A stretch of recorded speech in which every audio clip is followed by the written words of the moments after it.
अब नेपाल विकासशील मुलुकमा स्तरोन्नति हुने भएको छ। संयुक्त राष्ट्रसङ्घको विकास नीति समिति सीडीपीले नेपाललाई 5 वर्षको तयारी समय दिएर अति कम विकसित मुलुक एलडीसीबाट विकासशील मुलुकमा स्तरोन्नतिका लागि सिफारिस गरेको छ। सीडीपीको सिफारिसलाई संयुक्त राष्ट्रसङ्घीय आर्थिक एवं सामाजिक परिषद इकोसोकले स्वीकृति गरी राष्ट्रसङ्घको महासभामा प्रस्तुत गर्नेछ। यस वर्षको अन्तिममा हुने महासभाले यो निर्णयलाई नोट गर्ने संयुक्त राष्ट्रसङ्घका लागि न्युयोर्क स्थित नेपालको स्थायी नियोगले जनाएको छ। दर्शकवृन्द, अब नेपाल छिट्टै नै अति कम विकसित मुलुकबाट विकासशील मुलुकमा उक्लिँदैछ। तर यसरी अति कम विकसित मुलुकबाट विकासशील मुलुकमा स्तरोन्नति हुँदा के कस्ता समस्या र जटिलता आउन सक्छ, आजको श्रृङ्खलामा हामी यसैको बारेमा चर्चा गर्नेछौँ। अल्पविकसित मुलुकबाट विकासशील मुलुकमा स्तरोन्नति हुन संयुक्त राष्ट्रसङ्घले आय, आर्थिक जोखिम र मानव सम्पत्तिसँग सम्बन्धित 3वटा सूचक तय गरेको छ।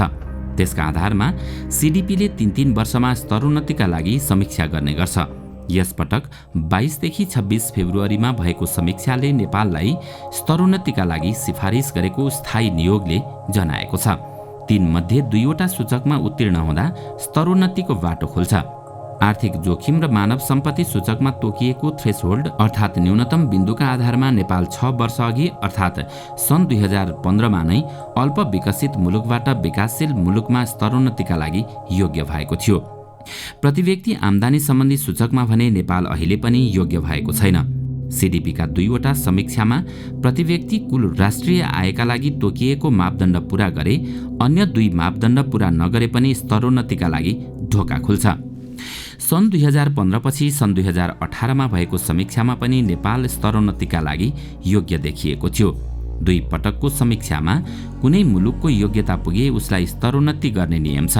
तर 3 वर्ष अघिको समीक्षामा नेपालले आफू स्तरोन्नतिका लागि तयार नभएको भन्दै समयावधि पछि सारिदिन सीडीपीलाई आग्रह गरेको थियो। भूकम्पपछिको आर्थिक पुनरुत्थान लगायत काम बाँकी रहेकोले आफू स्तरोन्नतिका लागि तयार नरहेको जानकारी नेपालले गराएको थियो। त्यही भएर सीडीपीले त्यति बेला नेपालका विषयमा निर्णय गरेको थिएन। यसपटक भने नेपालले स्तरोन्नतिका लागि तयार रहेको बताएको थियो। कुनै पनि मुलुकलाई स्तरोन्नति गर्न सामान्यतया तयारीका लागि 3 वर्षको समय दिने गरिन्छ। तर कोभिड-19 का कारण उत्पन्न असाधारण अवस्था र नेपालको विशेष अनुरोधमा तयारीको समय थप 2 वर्ष बढाई 5 वर्ष बनाइएको स्थायी नियोगद्वारा जारी विज्ञप्तिमा उल्लेख छ। नेपालले थप 3 वर्ष अर्थात् सन् 2027 सम्म तयारीको समय मागेको थियो। तर सीडीसीले थप 2 वर्षको अवधि मात्रै थपेको छ। नेपालसँगै बङ्गलादेश र लाओस पनि स्तरोन्नतिका लागि सिफारिस भएका छन्। स्तरोन्नतिका 3 सूचक मध्ये 2मा पास। स्तरोन्नतिका 3 सूचक मध्ये नेपाल 2वटामा उत्तीर्ण भए पनि प्रतिव्यक्ति कुल राष्ट्रिय आयमा भने थ्रेसहोल्ड भन्दा मुनि नै छ। स्तरोन्नतिका लागि प्रतिव्यक्ति आय 1230 अमेरिकी डलर हुनुपर्छ। तर हालै प्रकाशित मानव विकास सूचकाङ्क अनुसार नेपालको प्रतिव्यक्ति कुल राष्ट्रिय आय 1027 अमेरिकी डलर मात्रै छ। अघिल्लो वर्ष नेपालको प्रतिव्यक्ति आय 860 अमेरिकी डलर थियो। त्यस्तै मानव सम्पत्ति सूचकाङ्क कुल 100मा 66 अङ्कभन्दा बढी हुनुपर्छ भने आर्थिक जोखिम सूचकाङ्क कुल 100मा 32 अङ्कभन्दा तल रहनुपर्छ। नेपालले दोस्रो र तेस्रो सूचकाङ्कका लागि तोकिएको न्यूनतम मान पास गरिसकेको छ।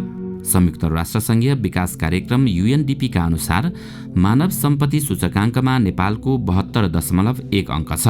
त्यस्तै आर्थिक जोखिम सूचकाङ्कमा नेपालको मान 25.4 अङ्क रहेको छ। यी दुवै सूचकमा नेपालले अघिल्लो वर्षको तुलनामा थप सुधार समेत गरेको छ। अघिल्लो वर्ष मानव सम्पत्ति सूचकाङ्क 67.9 र आर्थिक जोखिम सूचकाङ्क 28.3 थियो। अब नेपालले स्तरोन्नति पछिको रणनीति बनाएर अघि बढ्नुपर्नेछ। अब हामीले पाएको संक्रमणको अवधि र स्तरोन्नति भइसकेको अवधिका लागि सरकारवालाको सहभागितामा छुट्टा छुट्टै रणनीति बनाउनुपर्छ। हामीले पाइरहेको सुविधाको निरन्तरताका लागि विकास साझेदार तथा व्यापार साझेदारसँग छलफल गर्नुपर्छ। खास गरी हाम्रो निर्यात बढाइराख्न सहुलियतपूर्ण बजार पहुँचलाई निरन्तरता दिन आवश्यक छ। त्यसका लागि द्विपक्षीय व्यापार सम्झौतातर्फ अघि बढ्नु आवश्यक छ। विकासशील मुलुकमा स्तरोन्नतिका लागि सिफारिस भइसकेकाले अब त्यसपछिको तयारीमा केन्द्रित हुनु जरुरी देखिएको छ। त्यसो त नेपालले तयारीका लागि पाएको 5 वर्ष चुनौतीपूर्ण रहेको छ। भारत बाहेक अन्य सबैजसो मुलुकमा हाम्रो निर्यात अति कम विकसित मुलुकले पाएको सहुलियतपूर्ण बजार प्रवेशको सुविधा अन्तर्गत हुन्छ। अबको 5 वर्षपछि हामीले त्यो सुविधा गुमाउने भएकोले अब आफ्नो उत्पादनलाई अन्तर्राष्ट्रिय बजारमा प्रतिस्पर्धी बनाउनेतर्फ लाग्नुपर्छ। मुलुकमा व्यवसायको लागत अत्यन्तै महँगो भएकोले उत्पादकत्व कमजोर भएको र प्रतिस्पर्धी क्षमतामा ह्रास देखिएको छ। त्यसैले मुलुकले अब व्यवसायको लागत घटाउन राज्यले ध्यान दिनुपर्छ। स्तरोन्नति पछिका फाइदा र घाटा। अति कम विकसितबाट विकासशील मुलुक बन्दा सबैभन्दा महत्त्वपूर्ण मुलुकको प्रतिष्ठा उच्च हुन्छ। अन्तर्राष्ट्रिय मञ्चहरूमा मुलुकले आफूलाई प्रस्तुत गर्दा आत्मविश्वासका साथ प्रस्तुत गर्न सक्छ। त्यसबाहेक मुलुकको ऋण लिने क्षमता बढ्ने र विदेशी लगानी थप आकर्षित हुने सम्भावना बढ्छ। राष्ट्रसङ्घले तोकेको मापदण्डका आधारमा योग्यता पुगिसकेको अवस्थामा एलडीसीमा बसिरहनु राम्रो मानिँदैन। हामीले बुरुन्डी, हाइटी जस्ता मुलुकको भाग खोज्ने हिसाबले त्यहाँ बसिरहनु नैतिक रूपमा पनि ठिक होइन। अन्तर्राष्ट्रिय मञ्चहरूमा अति कम विकसित मुलुकलाई गरिने व्यवहारमा तिरस्कृत हुन सक्छ। स्तरोन्नतिपछि हामी अब दान लिने होइन, व्यापार गर्ने हो, त्यस ढङ्गको सहयोग गर भनेर आत्मविश्वासका साथ भन्न पाउँछौँ। अति कम विकसित मुलुकका रूपमा रहँदा गरिब भएका नाताले विश्वका विभिन्न मुलुक तथा संस्थाले सुविधा दिने गर्छन्। उदाहरणका लागि विकसित मुलुकले अति कम विकसित मुलुकमा उत्पादित सामान शून्य वा कम भन्सारमा कोटा रहित हिसाबले आफ्नो मुलुकको बजारमा आयात गर्न दिन्छन्। नेपाललाई युरोपेली सङ्घ, अस्ट्रेलिया, जापान, क्यानाडा लगायतले यस्तो सुविधा दिएका छन्। यी मुलुकमा नेपालबाट निर्यात हुने सबैजसो सामान यही सुविधा अन्तर्गत निर्यात हुन्छ। तर मुलुकले सबैभन्दा बढी निर्यात गर्ने मुलुक भारत र अमेरिका भने द्विपक्षीय व्यापार सम्झौताका आधारमा निर्यात हुन्छ। नेपालको कुल निर्यातमा यी मुलुकको हिस्सा 70 देखि 80% हुन्छ। चालु आर्थिक वर्षको 7 महिनामा कुल निर्यात मध्ये भारत 70% र अमेरिका 36% भएको छ। व्यापार प्राथमिकता समाप्त हुँदा कुल निर्यातमा युरोप, क्यानाडा लगायतको 10% भन्दा बढी व्यापार प्रभावित हुन सक्ने राष्ट्रिय योजना आयोगको अध्ययनले देखाएको छ। त्यस्तै अति कम विकसित मुलुकका रूपमा नेपालले विश्व व्यापार संगठन WTOबाट पनि सुविधाका अतिरिक्त सहयोग पाउने गरेको छ, जुन कटौती हुन सक्छ। उदाहरणका लागि बौद्धिक सम्पत्तिका सन्दर्भमा नेपालले सुविधा पाएको छ। तर अबको युग द्विपक्षीय र क्षेत्रीय व्यापार सम्झौताको युग भएकाले एलडीसीका रूपमा पाएको व्यापार पहुँच गुमेर चिन्तित हुनु पर्दैन। नेपालको निर्यातको अधिकांश हिस्सा भारत र अमेरिका हुन्छ। यी दुवै मुलुकसँग नेपालले द्विपक्षीय व्यापार सम्झौता गरेको छ। सोही अनुसार मुलुकले सहुलियतपूर्ण बजार पहुँच पाइरहेको छ। अब आगामी दिनमा नेपालले युरोप, क्यानाडा, अस्ट्रेलिया लगायतसँग पनि यस्तै सम्झौता गर्नेतर्फ अघि बढ्नुपर्छ। दक्षिण एसियाली मुलुकसँगको व्यापारमा साफ्टा सम्झौता भइसकेको र बिमस्टेक मुलुकबीच पनि यस्तै सम्झौता गरिनुपर्छ। सहुलियतपूर्ण बजार सुविधा गुम्दा कुनै देशमा भइरहेको कुनै नेपाली वस्तुको निर्यातलाई प्रभाव पर्यो भने देशले नै त्यसलाई समाधान गर्नेतर्फ पहल गर्नुपर्छ। त्यस्तै अति कम विकसित मुलुकका रूपमा नेपालले विभिन्न द्विपक्षीय दाता अर्थात् विकसित मुलुक अमेरिका, जापान, बेलायतबाट अनुदान सहयोग प्राप्त गर्ने गरेको छ। स्तरोन्नतिपछि त्यो सहयोग नआउन सक्छ। तर विशेष परिस्थितिमा भने स्तरोन्नतिपछि समेत ती देशले सहयोग गर्ने गरेको आयोगले जनाएको छ। नेपालले सबैभन्दा ठूलो आर्थिक सहयोग विश्व बैंक, एसियाली विकास बैंक लगायतबाट ऋणका रूपमा लिने गरेको छ।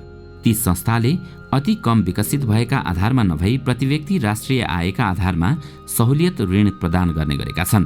नेपाल यसअघि नै न्यून आय वर्गको मुलुकबाट मध्य आय वर्गमा प्रवेश गरिसकेको सन्दर्भमा ती संस्थाबाट लिने ऋणमा भने स्तरोन्नतिले कुनै असर गर्ने छैन।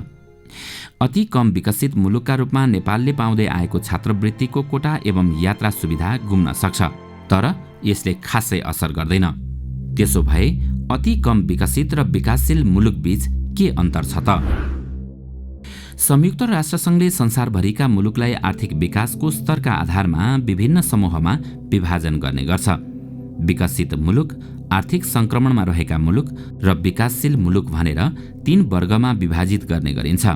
विकासशील मुलुकमध्ये पनि सबैभन्दा कमजोर मुलुकलाई अति कम विकसित मुलुक अर्थात् एलडीसीको कोटामा राख्ने गरिन्छ। अति कम विकसित मुलुक संसारकै सबैभन्दा गरिब मुलुक हुन्। यी मुलुक आर्थिक तथा सामाजिक विकासका दृष्टिले सबैभन्दा पिछडिएका हुन्छन्। संयुक्त राष्ट्रसङ्घको विकास नीति समितिको सिफारिसमा राष्ट्रसङ्घीय आर्थिक तथा सामाजिक परिषदले यस्ता मुलुकको सूची बनाउँछ, जसलाई महासभाले स्वीकृत गर्ने गर्छ। हाल विश्वका 47 मुलुक अति कम विकसित मुलुकको सूचीमा छन्। दक्षिण एसियाका नेपाल, अफगानिस्तान, बङ्गलादेश, भुटानका साथै खास गरी अफ्रिकी मुलुक यो सूचीमा रहेका छन्। हाइटी, यमन, इथियोपिया, बुरुन्डी लगायत मुलुक अति कम विकसित मुलुक हुन्। छिमेकी मुलुक भुटान सन् 2018मै स्तरोन्नतिका लागि सिफारिस भएको छ भने बङ्गलादेश पनि अहिले नेपालसँगै स्तरोन्नतिका लागि सिफारिस भएको छ। बङ्गलादेशले 3वटै सूचकमा उत्तीर्ण गरेको छ। हालको मापदण्ड अनुसार प्रति व्यक्ति कुल राष्ट्रिय आय 1230 अमेरिकी डलरभन्दा कम भएका, मानव सम्पत्ति सूचक 66 भन्दा कम भएका तथा आर्थिक जोखिम सूचक 32 भन्दा बढी भएका मुलुक अति कम विकसित मुलुक हुन्। यी सूचकमा माथि भएका मुलुक विकासशील मुलुक हुन्छन्।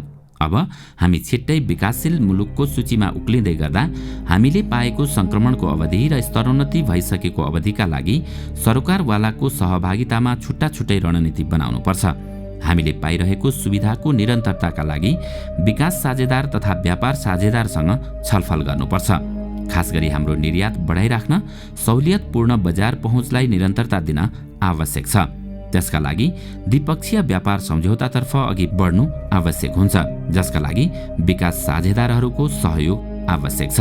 मानव पुँजी, पूर्वाधार, स्वास्थ्य तथा उद्यमशीलतामा लगानी थप गरी उत्पादनशील क्षमता वृद्धि गर्नुपर्छ। दर्शकवृन्द, आजको श्रृङ्खला तपाईलाई कस्तो लाग्यो? हामीलाई कमेन्टमा अवश्य बताउनुहोला। साथै आजको श्रृङ्खला तपाईलाई राम्रो लाग्यो भने लाइक तथा सेयर गरी हाम्रो च्यानललाई सब्स्क्राइब गर्न नभुल्नुहोला र साथमा रहेको बेल आइकन पनि थिच्नुहोस्, ताकि हामीले अपलोड गर्ने नयाँ भिडियोको जानकारी सबैभन्दा पहिला तपाईलाई प्राप्त होस्। आजका लागि यति नै। अर्को भिडियोमा अझै रोचक तथ्यहरू लिएर आउने नै छौँ। तबसम्मका लागि बिदा दिनुहोस्। नमस्कार।